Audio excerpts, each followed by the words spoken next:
Hi, this is Kate Magic, and you're listening to the Raw Living podcast. Raw Living is Europe's leading raw foods and superfood supplier, and I founded the company back in 2002.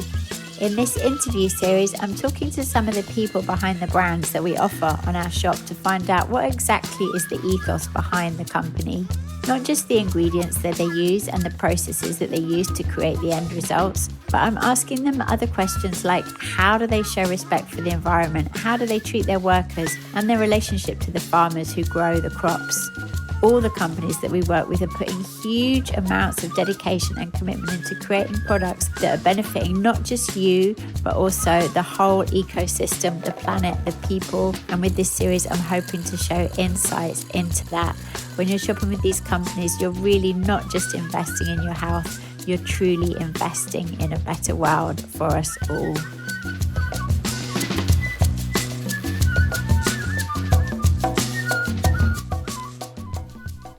Today I'm speaking with Giles Henschel from Olives et al. About his incredible journey working with olives for 30 years now, bringing the best olives from around the world into the UK.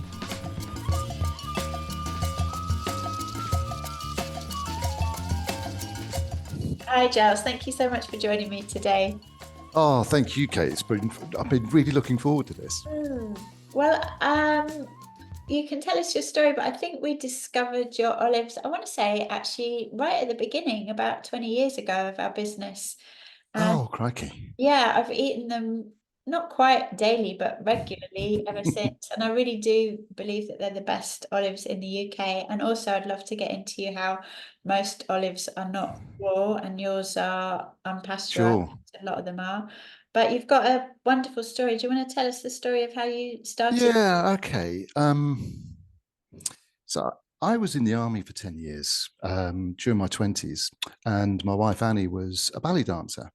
And when she stopped dancing and I stopped being in the army, we decided to get married. But before we wanted to settle down and have a house and a car, family, and all of those other things, we decided we wanted to go traveling for a year. So we sold everything we owned. We bought 2 motorbikes and we set off and we went down to Gibraltar and turned left. And we spent 12 months traveling right the way across the top of North Europe and then down through the Middle East, through Syria, Jordan, West Bank, Israel, and then Wow. down into Sinai. So we went down to, or through Jordan, all the way down into the Sinai Peninsula, right the way around there, over into Cairo, then all the way down to Sudan, back up and across the Western Desert, through to Libya. And that's where the trouble started, because we got arrested and kind of deported twice from Libya. They just wouldn't let us through. Wow. So we ended up bumping our way back to the UK and arriving back here flat broke. This was 1993 now. So we left in 1992 and we arrived back in 1993. Flat broke, living in a bedsit in Southampton and thoroughly depressed. And we were both trying to start other businesses. And we ended up sort of thinking, because we were so depressed, we'd treat ourselves by going into Southampton. We'd go and buy some nice wine, some nice bread, and some nice olives. And we'd just put the tent up in the garden and pretend we were traveling again. So we went into town and we found the wine, found the bread, found the olives, came back, drank the wine, ate the bread, and spat the olives out because they were revolting. But because we had used food as kind of a social lubricant everywhere we had gone on the trip. So every town, every village, every country, on a daily basis, you'd have an olive, breakfast, dinner, lunch, and tea whenever you were sort of eating anything. And we started to ask people, why does this olive taste like this? Why does this one taste like that? Why is this one green? Why is this one dark? When's that? And they said, are you genuinely interested? We said, well, yeah, we are. Because the more we discovered, the more we realized we didn't know, and the more we wanted to discover. So we just fell in love with the food of the region, and it kind of became the sort of the whole essence. We realized of the entire region that we're traveling through is this amazing fruit, this amazing tree with an amazing history and longevity. And so when we came back here, we realized that the olives that we were eating in the UK were kind of considered the raw ingredient. That's what the Mediterraneans start with in order to make something that is really, truly, beautifully edible. And we had all these techniques and these recipes, and that's what we started to do. So did you go back to contact suppliers and? Yeah, we did. And funny enough, our first 2 tins of olives that we bought, my parents at the time were living up near Oxford, and we'd ridden up there on our bikes, which we still have and still have to this day. And we'd gone to my parents' house, and there was one of those guys who was driving around in a van with short dated stock. You sort of say, "All right, Mrs. I've got this side of smoked salmon, but you better eat it today." Um, and I said, "Have you got any olives?" He said, "Yeah, funny enough, I have. We've got a tin of green and I've got a tin of black." And we said, "Right, we'll have those." And we bought those 2 tins, and that's what we actually started to make our olives from. These 2 original tins. And when we turned them around, we found it was from a company called the Katsouris brothers, who are up in London, and they were Cypriot importers. And we got in touch with them, and we would drive to London almost on a weekly basis to go and pick up the olives and go and see the Katsouris brothers and sit and drink coffee with them. And they're actually a company called Cypressa, Oh, who are a huge company now. But that's who we originally started buying. Now we actually buy directly from processors and producers and farmers in Greece, Spain, Sicily, Italy, all over. And I understand you're about to embark on another road trip. Is that correct? Well, yes, we are, because when we arrived back, we both love motorcycling, always have done. We're not bikers per se, but we just like traveling by motorcycle. We think it's a really good way of seeing a country and traveling quite slowly. And when we came back, these bikes had such an emotional attachment that we sort of said, "I'll tell you what, these will be the last things we ever sell before we go bankrupt. So we'll keep them." And here we are 30 years on, same 2 motorbikes. And we decided, because we've just had our 30th birthday, that we would go back out to the Mediterranean, and this time go and see all of the farmers, growers, producers that we know, and travel right the way around. Amazing. And then all of a sudden, during the course of the last year, climate change has really affected the olive harvest in a really, really critical way. And we decided that what we would do is actually go on this trip in order to go and research out firsthand how climate change is affecting these various farmers, growers, and producers that we know, and also lots of people who we don't. So we're traveling for 90 days, which is the limit that we can do because of Brexit. And we are traveling down through France, across Italy, down through Croatia, Albania, or Croatia, Montenegro, Albania, into Greece, and then across to Italy, Sicily, up Italy, around France, around Spain, up Portugal, across Spain, and then back. And we should be speaking to about 100 to 150 different people along the way, Wow. asking them the same 5 questions, because we want to build a complete picture. No one's ever done this, and no one. If you talk to a Spanish farmer, they will tell you about the situation in Spain, and they will blame everything on the Italians. If you talk to an Italian, they'll tell you that it's all the Greeks' fault. And if they talk to a Greek, they'll tell you it's the Italians' fault. But none of them have shared information with each other. So we're going to get all of these answers and then share it with everybody who we meet, as well as others, and on a wider platform as well, to really find out what's going on. That would be so interesting. Yes, I mean, the olive it is an amazing tree. We have about 11 million hectares across the world. And every hectare of olive tree removes 4.5 tons of carbon dioxide every year. That's 49.5 million tons of carbon dioxide being removed by the olive plantations. And the olive plantations actually represent the world's largest man-made forest, because every single one of those trees was planted by a human being at some point. Wow. The oldest tree we know was planted by the Minoans 3,200 years ago. Wow. And it's in Somonasin Creek. It is still harvested every year to this day and tended to by humans. So they really are an incredibly important plant for the planet. And you mentioned production methods. So you import the olive as it is. We prefer not to say that we import, because import almost implies that we bring in a finished product that we simply put a label on and stick onto a shelf. We prefer to sort of say we buy all of our ingredients from all over the globe. And we buy our olives, and we buy our olives in Greece, we buy them in Spain, we buy them sometimes in Turkey. Hitherto, we used to buy some from Syria. We buy them in Sicily, and we bring them to England, we bring them to Dorset, and that's where we actually start. We start adding all of the value there. So we do all of the sorting, all of the grading, all of the marinating. We don't use any heat treatments. We don't use any pasteurization, no sterilizing. So everything is completely 100% raw, which for us is the way in which the Mediterraneans have always done it in their own homes. Right. But there are large industrial factories and processes, as there are with all sorts of things. So there are many different ways and many different methods of preparing olives for the table. But a lot of those are really quite industrial, and you end up with an olive that is very, very far removed from a naturally ripened, fully fermented, completely raw olive that has been allowed to mature over time and then been desalinated and then marinated in a range of herbs and spices to all sorts of different recipes from right the way around the Mediterranean. So why are all supermarket olives pasteurized? Is it just laziness? It's what they're used to. It's Yeah. what they know.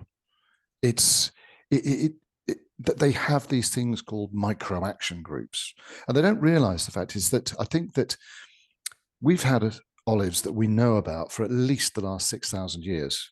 I mean, annoyingly, no, not annoyingly, amazingly.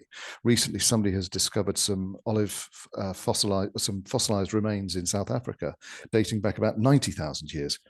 Nine Which, zero. yeah, 90, which Wow. nobody had any idea that actually existed, because all of the major texts were all sort of saying 6,000 years. Anyhow, for the vast majority of the last 6,000 years, we haven't had pasteurization and sterilization. They only came in about 150 years ago. We didn't have proper refrigeration. The Mediterraneans knew perfectly well how to process these things ambiently. So Right. we just use the wisdom of the ancients, I suppose, is the best way of explaining it. We haven't invented anything. We just do what people do in their own homes and what they've done for generations. And we use similar recipes and similar techniques. And if you understand the toxicology and the microbiology of what you're working with, you don't need to pasteurize, you don't need to sterilize, and Right. you retain so much more nutrition and nutrients and benefits and the polyphenol, all of the great things that make olives healthy are retained. And It's, flavor. well, labor and energy Flavor. You and retain cost, all, flavor. Sorry, did you yeah, say flavor or yeah, labor? you retain all the flavor. Yes, you do, but you do retain all the flavor, but also you get more flavor. Yeah. I mean, if you ever see those boot black olives, the ones that are pitted, and they're normally sold either Yeah. in a jar or in a tin can. Yeah. Those are actually green olives that have been artificially oxidized and then treated with Wow. ferrous gluconate and caustic soda in order to turn them black. Wow. They've then been sterilized at around about, I don't know, 130 degrees centigrade for about 20 minutes in order to kill them stone cold dead. And then we take them out of that and we cut them into four, and we put a little piece at 12 o'clock, 3 o'clock, 6 o'clock, 9 o'clock on a pizza, put it into an oven at 450 degrees centigrade, take it out, and everybody takes the olive off and says, "Do you know what? I really don't like olives." I'm not surprised. That's so far removed from a proper, real, I guess, I'm not going to say real olive, but from a properly prepared, fully marinated, mature olive. Yeah. But So also your recipes are so good. Is that a lot of trial and error, or do you just have an instinctive flair for? the vast majority of our recipe, well, I suppose the five original recipes that we started with were all gifted to us by individuals. Right. So my favorite olive is the calamatra. It's the Moorish recipe with cumin, coriander, and cardamom. That Oh, was given to us by a guy called Abu Faisal in a little village called Mascana in Syria. And he was the Bedouin chief of the village, and he kind of kidnapped us and sort of said, "You must stay with me." And we stayed with him for a couple of nights, and he gave us his recipe. amazing. The classic olive, chili, garlic, black pepper. That actually was, we first discovered that in a town called Ragusa down in Sicily. And we were staying with a guy called Gaetano Amato in Monterosso, who gave us his recipe. So our classic recipe actually comes from a guy whose name literally translates to Tony Love, Gaetano Oh. Amato, which is lovely. And we're actually going back to Monte Rosso on the trip. Unfortunately, he's no longer alive, but his relatives are, and that we're going to go and see them and say thank you. The Greek recipe, rosemary, garlic, sun-dried tomatoes, we picked up in a bar, found somewhere in the island of Evia. And the Verdi recipe that comes from Spain. And so all of these recipes were originally gifted to us by people, by individuals. Amazing. And then as we've gone on, we've discovered more recipes. We've traveled more widely. We've been down to Australia. We've been down to South Africa. We've been down to New Zealand to go and see how they do olives. So yeah, we just learn all of the time. One of my favorites is, I'm going to say this wrong, but Bella di Cerillona. The Bella di Cerignola, yes. Cerignola. So Yeah. why is that olive so special? It's a Puglia. It's from Puglia, which is in the sort of the heel of Italy. And it is prized for its size. And Yeah. I mean, you look like you, in your photographs, you look like you're probably around about 5'7", 5'8". Yeah, a little bit less. Yeah. Okay. Well, if you hold out your thumb, the Bella di Cerignola is about the size of the top joint of your thumb. Wow. It's a really big, meaty, chunky. It's quite knobbly and gnarly, and it looks a little bit sort of like an ugly, bugly olive, but they taste divine, and they're really prized, and they're prized for their size. So the Bella di Cerignola, the Bella refers to the size. It's the big, beautiful Cerignola, So which is a lovely Italian olive. is there a limited amount of those every year? Yes, I mean, every year there are always limits in terms of both size and variety. But I mean, as I was saying earlier, that with climate change, we haven't had a good harvest for over 4 years. Wow. In an average year, or in a good year, let's say a good year, because there's no such thing as average anymore. In a good year across the Mediterranean, it will produce around about 2.5, 2.5 million tons of oil, olive oil. Last year, we produced 600,000. Wow. But the kicker in all of this is that 2.5 million in a good year, we last had about 4 years ago. The year after that, we probably had around run about 1.7. The year after that, around about 800,000. Now it's 600,000. Wow. And generally, when they harvest, all of that goes into lovely big stainless steel tanks and is gradually used across the year. And when it comes time for the next harvest, there's nearly always at least a third of that amount left in tanks, which is known as the carryover. Yeah. So you have some that then gets bottled and put into tin cans and bottles and big bulk containers, and that's then sold until the new harvest comes online. No carryover this year, no carryover last year. Right. So just having 600,000 tons is nowhere near as much as it sounds as a proportion of the 2.5 million. Right. We should be. That's the reason why olive oil has almost quadrupled in price. And surely olive oil is the most popular oil in the world, is it? Popular, or 70% of all of the world's fats, actually. I think I read recently 70% of all the world's fats is actually palm oil. I don't know what proportion. I don't know what People don't proportion. use palm oil at home, like in terms of what people. No, they don't. They don't. But olive oil is by far and away the healthiest oil, and I don't say that from a position of bias. Glasgow University did a study some years ago when they gave control groups butter, rapeseed oil, sunflower oil, olive oil, and extra virgin olive oil, and asked them to take 20 milligrams each day, just raw. And at the end of I think it was a 6 or 8 week period, they then tested them. They tested them at the start, and then they tested them at the end for the markers for coronary heart disease. Butter had increased, rapeseed oil had not moved. So irrespective of the rapeseed industry telling you that rapeseed oil is healthy, Glasgow University would tell you differently. It makes no difference to your heart at all, nor does sunflower oil. However, olive oil and extra virgin olive oil had both plummeted. In other words, it had really reduced the coronary heart risk markers. So it is incredibly good for you. So I would say it is probably one of the most popular oils in the world. And tell us about your oil. Where are the olives from, and where do you press it?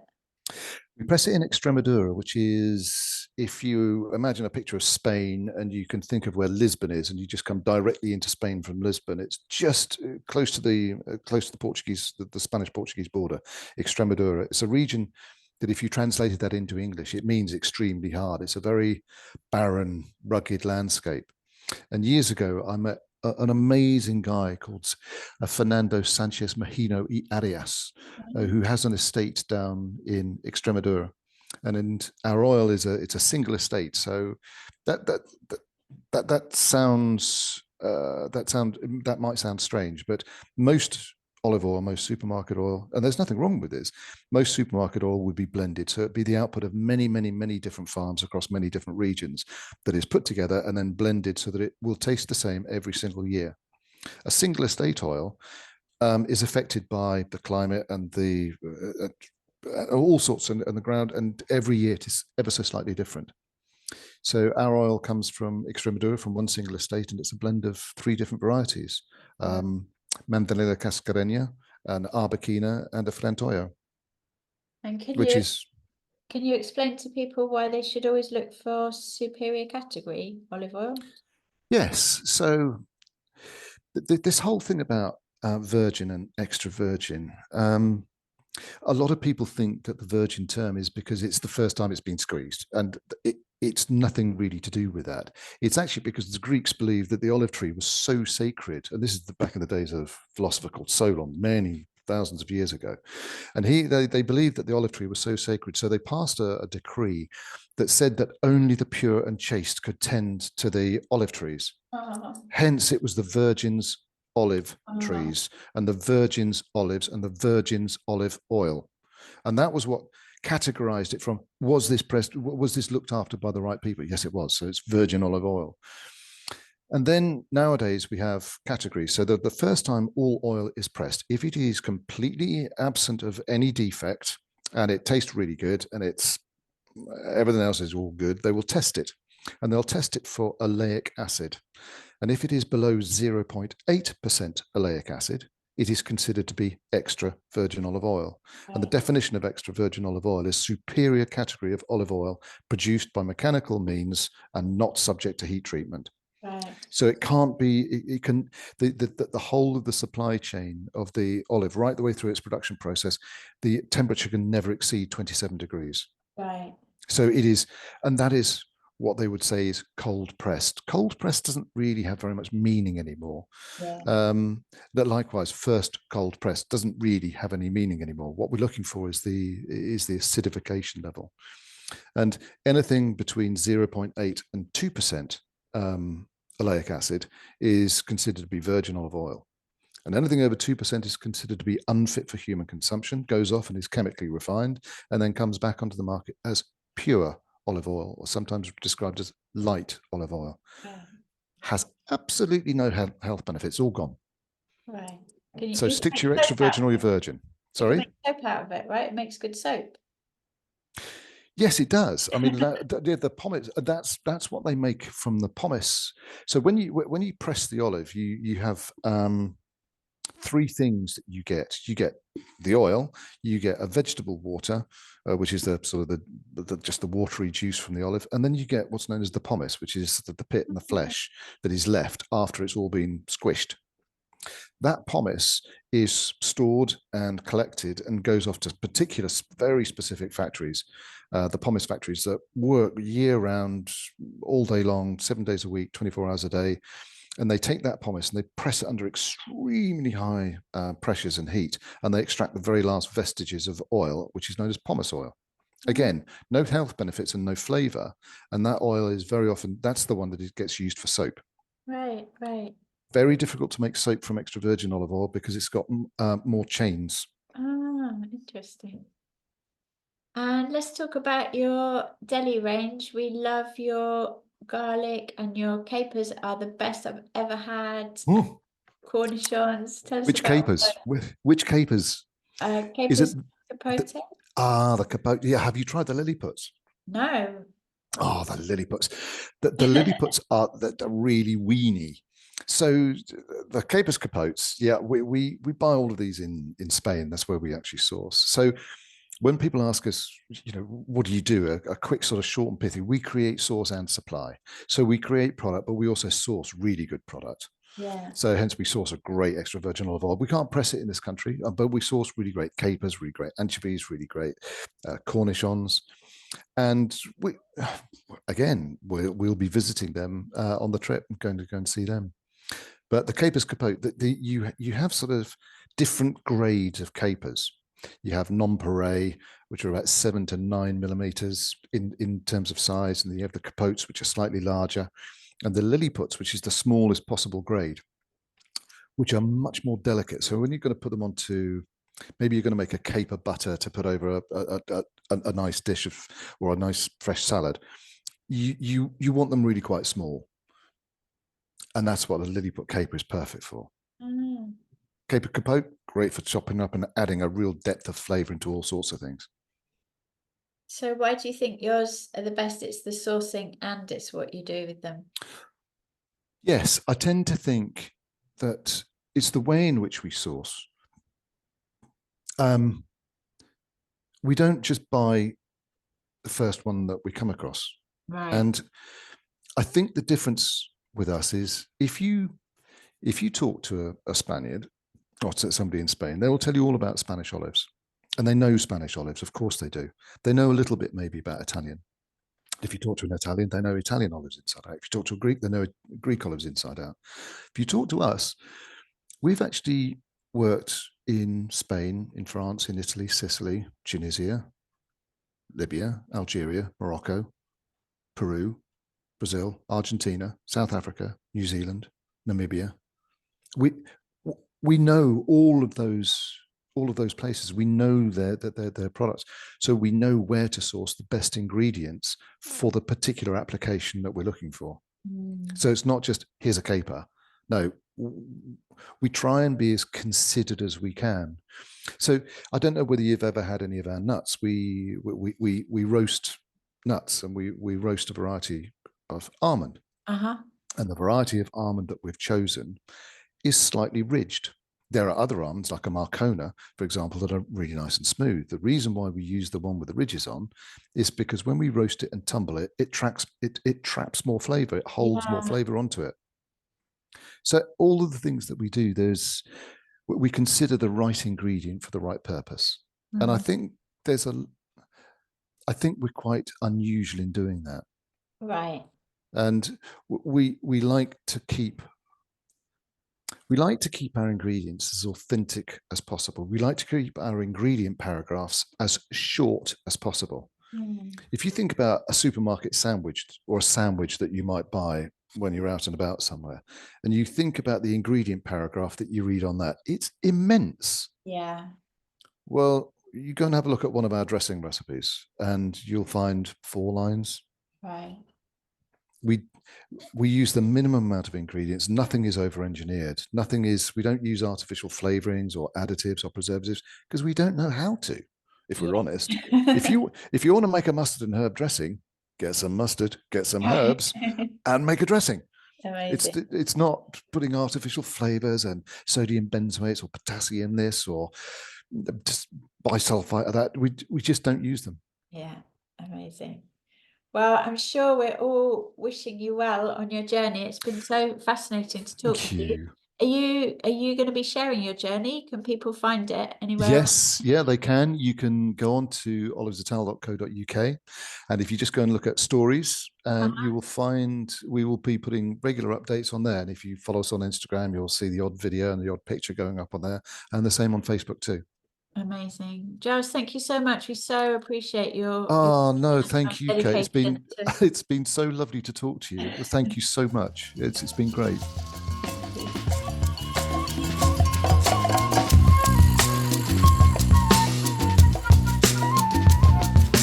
Thank you for listening. You can check out the products we've been talking about by visiting Raw Living, rawliving.co.uk. And if you haven't got an account already, then do sign up. You get £5 off your first order.